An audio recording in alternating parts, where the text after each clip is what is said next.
Hi hello నమస్తే welcome to Manan TV. ఇప్పుడు మనతో ఉన్నారు జనసేన అధికార ప్రతినిధి అడ్వకేట్ రజనీ గారు. వారితో మాట్లాడి మరిన్ని వివరాలు తెలుసుకుందాం. నమస్తే మేడం. నమస్తే అండి. హైదరాబాద్ సులోచన ఫామ్ హౌస్ లో దొరికిన 11 కోట్లు జగన్మోహన్ రెడ్డి గారికి సంబంధించినవే.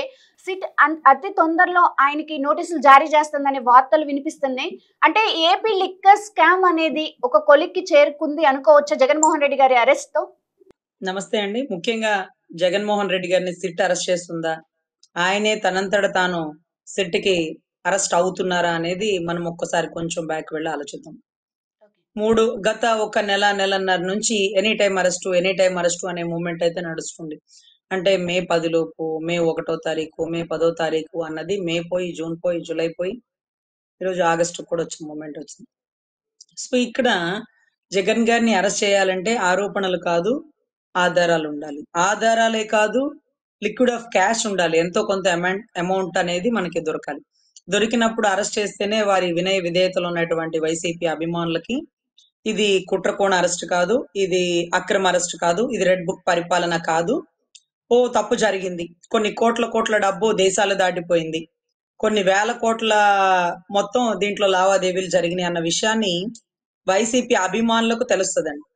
సో దానికోసమే ఈ మధ్య కాలంలో గవర్నర్ ని కలిసిన దృశ్యం కూడా మనం చూసినాం.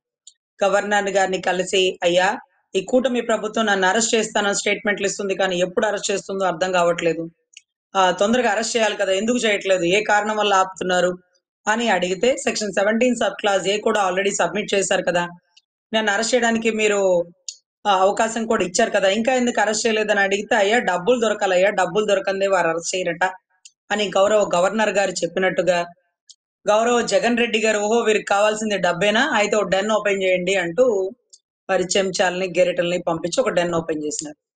సో 11 కోట్లు, 11 మంది ఎమ్మెల్యేలు, లక్కీ నెంబర్ దొరికింది. సో ఇప్పుడు జగన్ రెడ్డి గారు అరెస్ట్ అవుతారా అంటే, 11 కోట్లు పలానా దగ్గర బియ్యపు మూటల దగ్గర సులోచన ఫామ్ హౌస్, లేకపోతే పలానా శంషాబాద్ పరిసర ప్రాంతాలని చెప్పినటువంటి వ్యక్తి జగన్ రెడ్డి గారు దాయమంటే దాసిన డబ్బులని చెప్పట్లేదు, లేకపోతే అది ఏమి లిక్కర్ దాంట్లో వచ్చిన డబ్బులని చెప్పట్లేదు. సో తెలివిగా రాజ్ కసిరెడ్డి గారు దాయమంటే ఇక్కడ దాసినాను అన్నాడు. ఆ దాసినోడు ఎవరో తెలుసా అండి? వరుణ్ పురుషోత్తం అనే వ్యక్తి, ఒక కాఫీ షాప్ లో సంబంధించిన పని చేస్తున్న వ్యక్తి.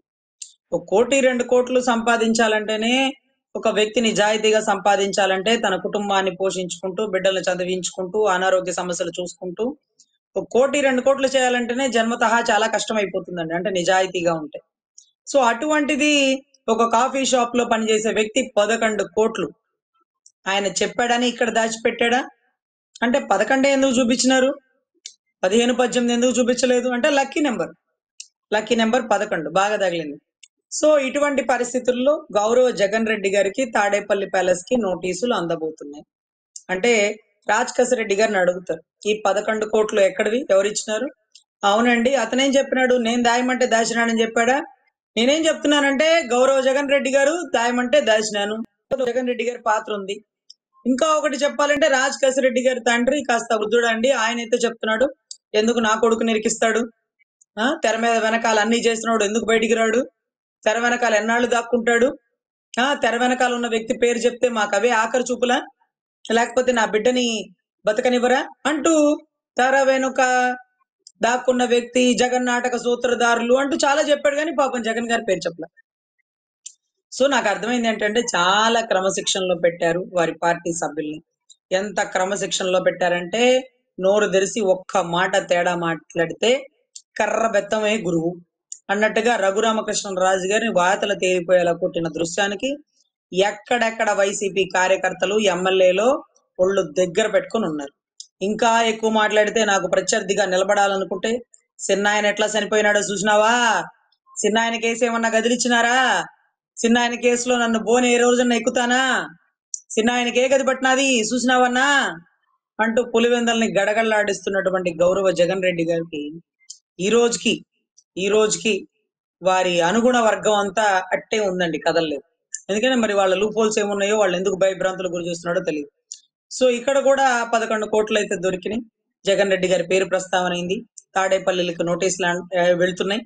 అయితే మొన్న ఈ మధ్య లోకేష్ గారు సింగపూర్ యాత్ర పర్యటన నుంచి అదే రకంగా కొన్ని వందల కంపెనీలు తీసుకొచ్చేటటువంటి దృక్పథంతో రాష్ట్ర అభివృద్ధికి తండ్రి కొడుకులు పడుతున్న కష్టాన్ని చూసినటువంటి రాష్ట్ర ప్రజలు నిజంగా అమరావతి మరో ఢిల్లీని తలదన్నే రాజధాని లాగా, సైబర్ టవర్స్ ని మించిపోయి తెలంగాణ లాగా మారబోతుందన్న సంతోష సమయంలో ఆ మన లోకేష్ గారిని అడిగిన ప్రశ్న మీడియా మిత్రుడు, సార్ అదే తొందరలో జగన్ రెడ్డి గారు అరెస్ట్ అవబోతున్నారనే వార్తా కథనం ఇంకా బాగా గట్టిగా వినపడుతుంది.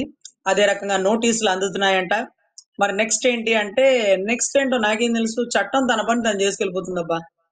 చట్టంలో ఏముందో, చట్ట ప్రకారం తప్పేమైనా చేసినారో చట్టం తన పని తను చేసుకుని వెళ్ళిపోతుంది. ఈ డైలాగ్ మాత్రం సినిమాల్లో కంటే రాజకీయాల్లో ఎక్కువే పండిందండి.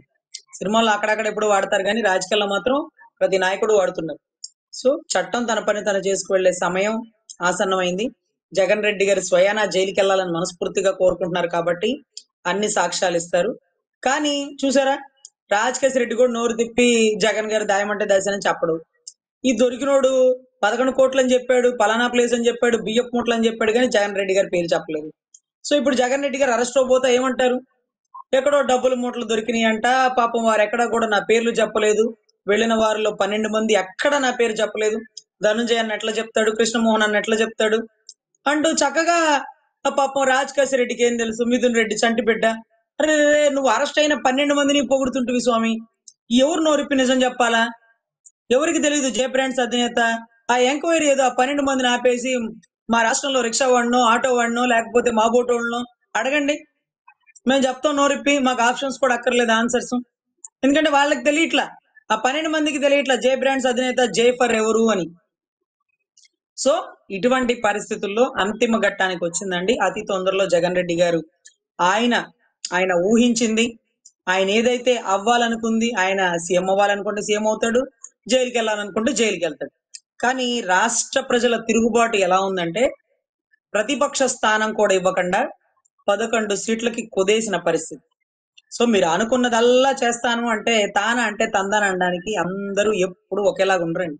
మీకు ఏదో కోడికత్తి గాయం జరగగానే పాపం చంద్రబాబు గారు, పాపం పవన్ కళ్యాణ్ గారు మీరు తొందరగా కోలుకోవాలి, దేవుని ఆశీస్సులు మీకు ఉండాలని ఒక ట్విట్టర్ లో పోస్ట్ పెడితే అది కొత్త, వాళ్ళకి తెలియలేదు తమరి గురించి, ఇప్పుడు తెలుసుకున్నారు. వడ్డెర కమ్యూనిటీ బిడ్డల మీద గులకరాయి గురి చూసి కొట్టారన్న పెట్టినటువంటి కేసులు, చిన్న ఆయన ఎలా చనిపోయినారు, చెల్లెల్ని తమరు ఎలా కొట్టినారు, తర్వాత చిన్న చెల్లెలు పాపం సునీత ప్రాణాలను అరిచేతితో పెట్టుకుని తండ్రి చావుకి కారణాలు కనుక్కోవాలని చేస్తున్న పోరాటానికి ఈ రోజు కూటమి ప్రభుత్వం ఎప్పుడు సంఘీభావం తెలియజేస్తుంది. ఎందుకంటే ఆడబిడ్డలకి ఎప్పుడు రక్షణ కల్పిస్తుంది, ఎప్పుడు అండగా నిలబడుతుంది కాబట్టి. So what ever it may be, అతి తొందరలో జగన్ గారు డెన్ లోకి వెళ్ళబోతున్నారు. కానీ ఒక్క డెన్నే ఓపెన్ ఎందుకు చేశారో మాకు అర్థం కావట్లా. ఈ డెన్ లో ఉన్న అమౌంట్ ని రికవరీ చేయాలి, అది కూడా 11 కోట్లు ఏంటి, 3,200 కోట్లు పైచులకు కమిషనే వచ్చినాయి కదా, ఇంకెన్ని వేల కోట్లు దేశాలు దాటిచ్చారు. సో అవినీతి రాక్షసుడు, అవినీతి కీచకుడు అంటూ ఠాగూర్ గారు చాలా స్టేట్మెంట్లు ఇస్తున్నారు గౌరవ జగన్ రెడ్డి గారి గురించి. మనం మాత్రం మన రాష్ట్ర మాజీ ముఖ్యమంత్రి కాబట్టి లిక్కర్ స్కామ్ లో కీలక ముద్దాయి అయినప్పటికీ, అంటే అనుమానాస్పదంగా ఉన్నప్పటికీ మనం మాత్రం గౌరవ జగన్ రెడ్డి గారనే మాట్లాడతాం. ఎందుకంటే గౌరవం ఇవ్వడం మన ధర్మం కాబట్టి. వారు తీసుకున్నా తీసుకోపోయినా మనం ఇచ్చే గౌరవం ఎప్పుడు అంగుళం కూడా తగ్గదండి. ఎందుకంటే ఒకటే, వారు ఏ దారిలో వెళ్ళారో ఆ దారిలో మేము వెళ్ళాం, వారు ఎలా బూతులు తిట్టారో అలా మేము బూతులు తిట్టాం, వారు ఎలా నీచపు పరిపాలన చేసినారో ఆ మాదిరిగా మేము చెయ్యం. సో ఖచ్చితంగా మర్యాద అనేది ఇచ్చిపుచ్చుకుందాం. 100% జగన్ రెడ్డి గారు అరెస్ట్ అవబోతున్నారు. 3 నెలలు జైల్లోకి వెళ్ళి తర్వాత బెయిల్ మీద బయటకు వచ్చి మళ్ళీ సానుభూతి యాత్ర చేద్దామని అత్యుత్సాహపడుతున్నారు. అయ్యా తమరు లోపలికి వెళ్ళడం అనేది వాస్తవం, బయటికి రావడం అనేది సమంజసం, కానీ తమరు చేసే పాదయాత్ర వల్ల ఓట్లు పడతాయి అనుకోవడం మాత్రం అనుచితం, అది మాత్రం అయ్యేది కాదు. సో ఖచ్చితంగా ప్రజల్లో మార్పు వచ్చింది, ప్రజలు చైతన్యవంతులయ్యారు, ప్రజలు ఆలోచిస్తున్నారు. లేకపోతే కేజ్రీవాల్ లాంటి వారిను, మనీష్ సిసోడియా లాంటి వారిను లిక్కర్ స్కామ్ లో ఇరుక్కున్నాక ప్రభుత్వాన్ని కూడా కుప్పగూల్చింది ఢిల్లీ ప్రజలు. అదే రకంగా రాష్ట్ర ప్రజలు కూడా ఇంత స్కామ్ చేసినారా, క్వాలిటీ లేని మందు దాపి జనాల లివర్లు, కిడ్నీలు, ప్రాణాలని పళంగా పెట్టించినారా? గత ప్రభుత్వంలో ఒంటరి మహిళలు ఎంతమంది పెరిగారు? సో ఈ మాదిరిగా మీరు ఆడబిడ్డల జీవితాలని, వాళ్ళ తాళిబొట్టుల్ని తాకట్టు పెట్టేసి 20 ఏళ్లకి మీరు డబ్బులు తీసేసుకుంటే ఇక రాష్ట్ర ప్రజలు ఎందుకు నమ్ముతారండి? సో ఖచ్చితంగా ఆయన బయట ఉండి ఏం చేయడానికి పని లేదు కాబట్టి, బయట ఉండే వాళ్ళ గురించి, వాళ్ళు చేస్తున్న పనుల గురించి, వాళ్ళు తీసుకొస్తున్న కంపెనీల గురించి, వాళ్ళు వేస్తున్న రోడ్ల గురించి చెప్పుకోవడానికి ఎక్కడో ఏదో మూల ఒక ఇగో అనేది ఉంటుంది చూడండి, ఆ ఇగో అనేది. సో అది అడ్డం వచ్చి ఆయన ప్రస్తుతం యోగ నిద్రలోకి వెళ్ళబోతున్నారు. ఆద్యంతం జనాలు ఎదురు చూస్తున్నారు ఆయన ఎనీ టైం అరెస్ట్ అయ్యే మూమెంట్. సో ఖచ్చితంగా జగన్ గారు లండన్ లో ఉన్నప్పుడు చంద్రబాబు గారిని ఎత్తారు అని సంబోధించాడు చూడండి. ఆ మాదిరిగా చంద్రబాబు గారు సింగపూర్ లో ఉంటే జగన్ గారిని ఎత్తుతారేమో అనుకున్నారేమో, ఎత్తలేదండి. అలా కూడా చక్కగా అన్ని సాక్ష్యాలు చూపించి, ఆధారాలు చూపించి, మీ మీద ఆరోపణలు చేసిన కేసులు చూపించి, సెక్షన్ 17 సబ్ క్లాజ్ ఏ ప్రకారం గవర్నర్ దగ్గర లెటర్ పెట్టి, తమరు లిక్విడ్ ఆఫ్ క్యాష్ దొరికింది కాబట్టి ఈడీని ఎంటర్ చేసి, అన్ని ఆధారాలతోనే తమరిని శ్రీకృష్ణ జన్మస్థానం అంటారు చూడండి, సో ఆ జైలుకి పంపించేటటువంటి పరిస్థితి అయితే నెలకొంది. Right, thank you madam. నమస్తే.